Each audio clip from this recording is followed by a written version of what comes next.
আসসালামু আলাইকুম এভরিওয়ান, আমার নতুন আরেকটি ভিডিওতে সবাইকে স্বাগত। বন্ধুরা, আজকে আপনাদের সাথে যে বিষয়টি নিয়ে কথা বলবো সেটি হচ্ছে আমরা কিভাবে একটি ফাইল লক এবং আনলক করব সেই বিষয়গুলো নিয়ে আজকে কথা বলবো। তো আমাদের কিন্তু দৈনিক কাজ করতে কিন্তু অনেক সময় আমাদের কিছু বা জিনিস থাকে যেগুলো পার্সোনালি রাখতে হয়। তো ওই পার্সোনাল জিনিসগুলো কিভাবে লক করে রাখতে হয়, তো আজকে আমরা সেটাই দেখব। তো তার জন্য আমরা আমাদের পিসিতে যাব। পিসিতে যাওয়ার পর আমি একটা ফটো নেব। আপনারা ওই সেম ভাবে কিন্তু আপনারা একটা ফাইলও লক করতে পারবেন। তো আমি একটা ফটো লক করে দেখাচ্ছি।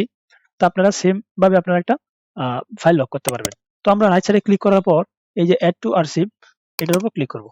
ক্লিক করার পর এই যে জিআইপি তার উপর ক্লিক করব। ক্লিক করার পর এই যে ডিলিট ফাইল আফটার আরসিভিং এটার উপর ক্লিক করব। ক্লিক করার পর এই যে জায়গায় দেখতে পারতেছেন সেট পাসওয়ার্ড, আমরা এই জায়গায় পাসওয়ার্ডটা দিয়ে দিব। তো আপনারা আপনাদের পছন্দ অনুযায়ী একটা পাসওয়ার্ড দিয়ে দিবেন। আমি আমার পছন্দ অনুযায়ী একটা পাসওয়ার্ড দিয়ে দিচ্ছি।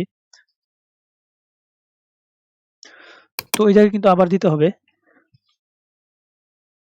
তো আপনারা চাইলে কিন্তু এই জায়গায় আবার ইচ্ছা করলে দেখতে পারেন। এই শো পাসওয়ার্ডে ক্লিক করার পর কিন্তু আপনারা দেখতে পারবেন আপনাদের পাসওয়ার্ডটা ঠিক আছে নাকি। ঠিক থাকার পর আপনারা এই জায়গায় ওকেতে ক্লিক করবেন। ওকেতে ক্লিক করার পর আপনারা আবার এই জায়গা থেকে ওকে করে দিবেন।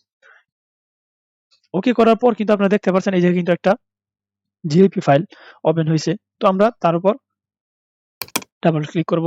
ক্লিক করার পর এই যে আমাদের ওয়ালপেপারটা আমরা তার উপর ক্লিক করব। ক্লিক করার পর আমরা এই জায়গায় আমাদের যে পাসওয়ার্ডটা দিয়ে দিব আমরা সেই পাসওয়ার্ডটা এই জায়গায় দিয়ে দিব। দিয়েছিলাম সেই পাসওয়ার্ডটা আমরা এই জায়গায় দিয়ে দিব।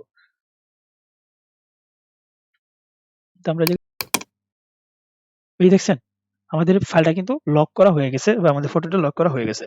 তো আমরা এখান থেকে ব্যাকে চলে যাই। ব্যাকে যাওয়ার পর আমরা এটা কিভাবে আনলক করব আমরা সেই বিষয়টা নিয়ে আপনাদেরকে দেখানোর চেষ্টা করব। সেই বিষয়টা আপনাদেরকে দেখানোর চেষ্টা করব। তো আমরা এই জায়গায় ক্লিক করার পর এই এক্সট্রাক্ট হিয়ারে ক্লিক করব। ক্লিক করার পর আমাদের পাসওয়ার্ডটা দিয়ে দিব।